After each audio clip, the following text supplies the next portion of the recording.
Déjeme también saludar a otro colega que admiramos y respetamos. Ya está listo para dejar la víbora chillando mientras nos encarreramos a la recta final de esta transmisión. Juan Becerra Costa, conductor de Informe Capital en Capital 21, periodista independiente, columnista de La Jornada, a quien le agradezco mucho que como todas las semanas se enlace con nosotros. ¿Cómo estás, Juan? Un abrazo. Abrazo, querido Vicente, pues muy contento de saludarte a ti y a toda la audiencia que nos acompaña este martes. ¿Cómo ves la temperatura de nuestro país? Tanto sol puso moreno a buena parte de la ciudadanía. No digas esas cosas que luego te van a decir como a mí, ¿Cómo? tapete. No sé qué tanto me han dicho el día de Bueno, hoy, mi pues será querido un Juan. halago. Si me dicen lo mismo que te dicen a ti y viniendo de quien viene, lo tomaré como un piropo, querido Vicente. Muchas gracias. Oye, por cierto, sigamos hablando de esta cumbre de las Américas que ha dejado muchas reacciones contra el presidente Andrés Manuel López Obrador en la oposición en México y entre los políticos estadounidenses. Si hay un tema que une a, a republicanos y demócratas, es el tema de Cuba, porque desde Ajá. Estados Unidos están a favor del bloqueo y contra cualquier cosa que pueda relajar esta situación, pues es totalmente contraria, opuesta a la visión del presidente Andrés Manuel López Obrador. Creo que hay que estar al pendiente de lo que se venga, querido Juan, desde Estados Unidos. Si ya algunos columnistas, analistas le tiraban calabaza al presidente en los grandes medios estadounidenses, prepárate cuando los comentarios sean provocados por la influencia o el dinero que signifique Marco Rubio o Bob Menéndez. Bob Menéndez que se ha llevado dos arrastradas seguidas, consecutivas, ayer y hoy en la mañanera, Juan. Oye, Vicente, hay cosas que unen a los demócratas y a los republicanos en Estados Unidos. Una de ellas es Cuba, ¿no? Su postura con respecto a la isla. Bueno, los une que son norteamericanos de entrada y que más allá de la preferencia política o de la afiliación partidista o de la simpatía hacia uno de estos dos grupos políticos, pues los unen muchísimo más. Sentido que tienen imperialista que los caracteriza. Hoy se aventó una muy buena pregunta el presidente, ¿no? Dijo, ¿hay gobierno mundial? Ahí, frente a ti, hablando contigo, Vicente, lo preguntó, ¿no hay gobierno mundial? No, dijo, ¿sabes qué? Pero sí, o sea, es una función que Estados Unidos ha querido usurpar siempre, y para ello, pues lo conocemos, se vale de doctrinas, de acciones, de embates, y con ello mucha violencia, Vicente. Ellos quieren ser la policía del mundo, ¿no? Como excusa que utilizan para invadir países a los que saquean de sus recursos. Esa es su historia, ese es su modus operandi. Ahora, la cumbre de las Américas. No sé, Vicente, de entrada ya tendría que haberle cambiado el nombre porque no es de las Américas al haber exclusión de ciertos países. O sea, podrían llamarla, ¿qué te gusta? La cumbre de las colonias estadounidenses, del club de Tobin neoliberal, la cumbre de la iberósfera, porque ya ves que no invitan a países que sí son de América, pero invitan a países europeos, a los españoles, a una cumbre de países de América. Digo, caray, o sea, es de lo más neocolonial que he escuchado últimamente. Y mira que hemos escuchado cosas neocoloniales. Pero en fin, Vicente, la cumbre se da dentro del marco de la OEA. Bueno, yo me parece que con eso podríamos decirlo todo, ¿no? O sea, ayer escuchaba yo a Almagro hablar de democracia después pues, del papel injerencista que lleva a cabo, ¿no? Después del golpe de Estado que orquestó en Bolivia, no solo contra Evo Morales, sino contra el pueblo de esa nación. Ahora habla de democracia, Almagro. Digo que sería como escuchar a Hannibal Lecter hablando de veganismo. Y de eso está rodeado la cumbre, ¿no? Luego, Brian Nichols, del Departamento de Estado norteamericano para América Latina, escucha, o sea, ya lo había escuchado Vicente, dice que Venezuela no está invitado y que además ahí hay falta de libertad y hay presos políticos.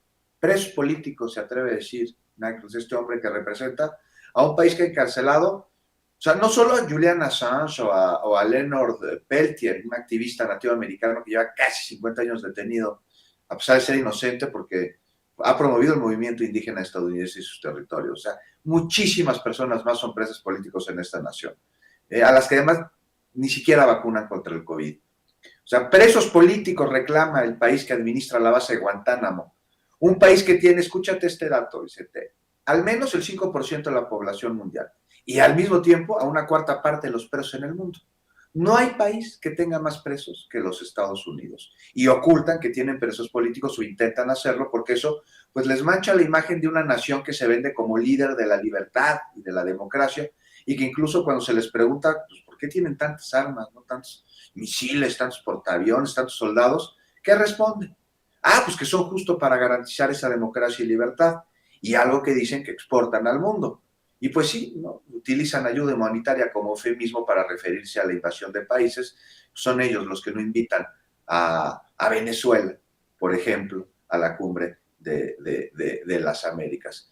Entonces, pues Vicente, es momento, como lleva México en su agenda, de hablar de Cuba, de hablar de un bloqueo criminal de hace años, que como te decía el presidente y a todos nosotros en la mañana, pues esto ya es de mucho tiempo, ya hay que avanzar.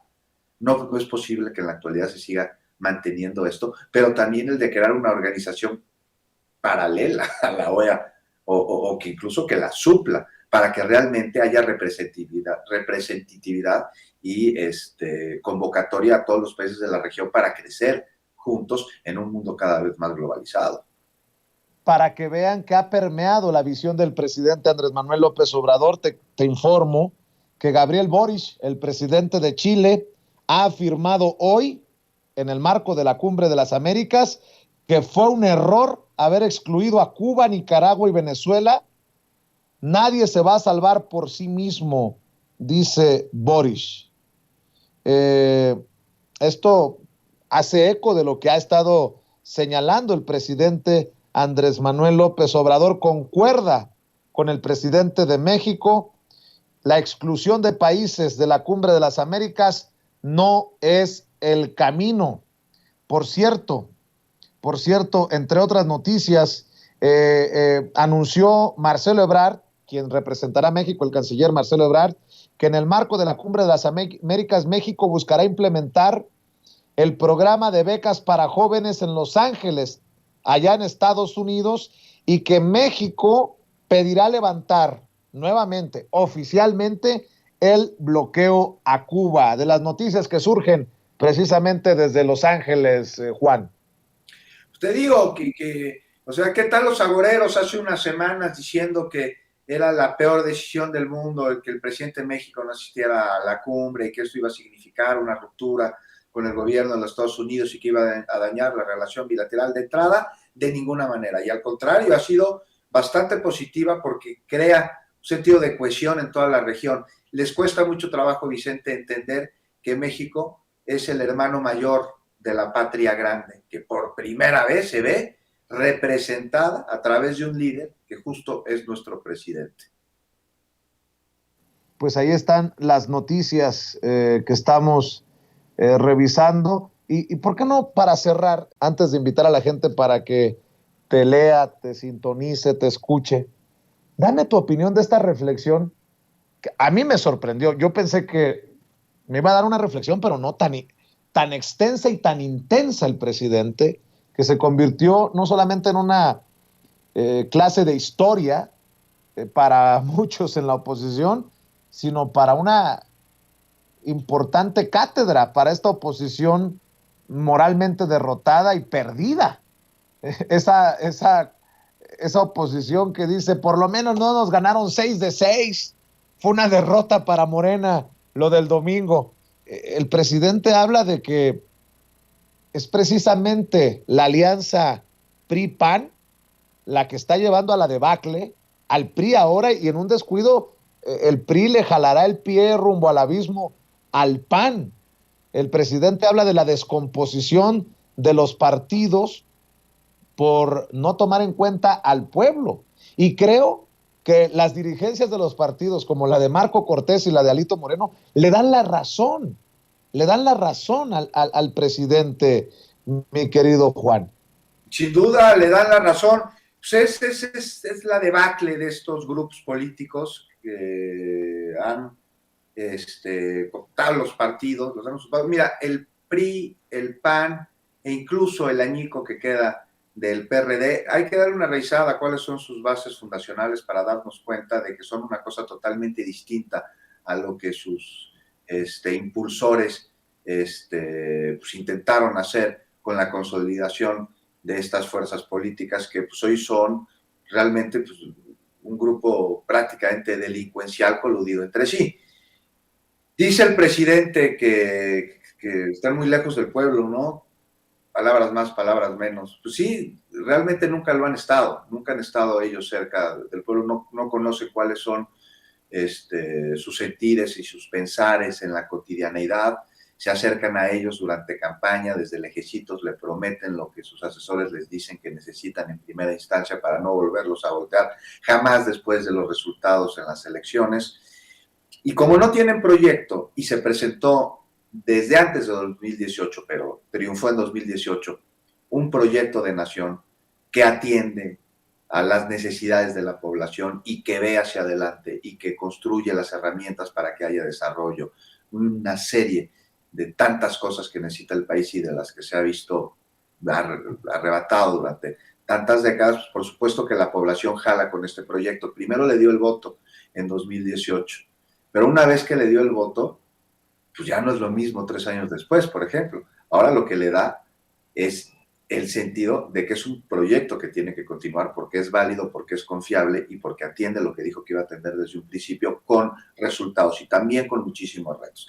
Y en cambio, ¿qué tienes en la oposición, Vicente? Pues tienes politiquería, tienes mentiras, tienes infodemia, tienes amaciatos ahí por demás promiscuos disfrazados de algo que llaman ahí pragmatismo político. Tienes al Santiago Krill diciendo, ni en las peores épocas del PRI, hoy nuestro aliado, en un lapsus ahí que se le fue. O sea, ve nada más quiénes son, qué buscan, qué quieren, pues están cavando su propia tumba y el PRI es el que está poniendo los últimos clavos en el ataúd del Partido Acción Nacional, con la ayuda de ellos mismos. Lo que tendría que ser es una oposición, porque la oposición es necesaria en cualquier democracia, es un contrapeso, es alguien que vigila, alguien que propone, pero pues para nada son esto. Ellos se dedican a torpedear toda acción que provenga del gobierno, pues nada más porque quieren que fracase, cosa que con lo que están haciendo de ninguna manera va a suceder. Me parece que las acciones y las políticas del gobierno ahí van, hace falta muchísimo, por supuesto, la transformación no está consolidada de ninguna manera, pero se están construyendo las bases. Vamos a ver qué pasa en el 2024, va a ser muy interesante ver cómo han ido escalando las pérdidas de población y de territorio y de municipios y de gubernaturas. Están destinados a la extinción. Hay que ver qué vendrá después de ello. Y también hay que tener mucho ojo, porque ante el momento en el que se vean desesperadamente aniquilados, podrían optar por otras estrategias que no serían nada buenas para nuestro país. Y ahí sí que hay que ponerle un ojo todos. Mi querido Juan Becerra, ¿por qué no cerramos invitando a la gente para que te lea, para que te escuche, para que te vea, para que esté al pendiente de tus esfuerzos en diferentes plataformas, en diferentes lugares? Muy generoso, Vicente, muchísimas gracias. Pues los esperamos a las 9 de la noche en Capital 21, en Informe Capital, de lunes a viernes de 9 a 10 de la noche. Y ahí los invito a leer mi columna en La Jornada y también en el SPR. Ahora escribí de por qué nadie está hablando de la inversión extranjera directa en México, porque dicen, no hay fuga de capitales, en México no hay que invertir. Los datos son otros. En el primer trimestre de este año creció casi en un 70% la inversión extranjera directa en comparación al mismo periodo del año anterior, pero nadie está hablando de eso. Querido Juan, te mando un abrazo. ¿Cómo estás en Twitter? Juan Becerra Costa, ahí me buscan así con el nombre y ahí les aparezco. O Juan BAAQ. Es @JuanBAAQ, ahí estoy. Muy bien, por lo pronto te mando un abrazo, saludos a todos ahí en el equipo en Capital 21 y estamos al pendiente, Juan. Abrazos, Vicente, a ti y a todo el auditorio. Muchas gracias por la invitación y al auditorio por acompañarnos. Gracias.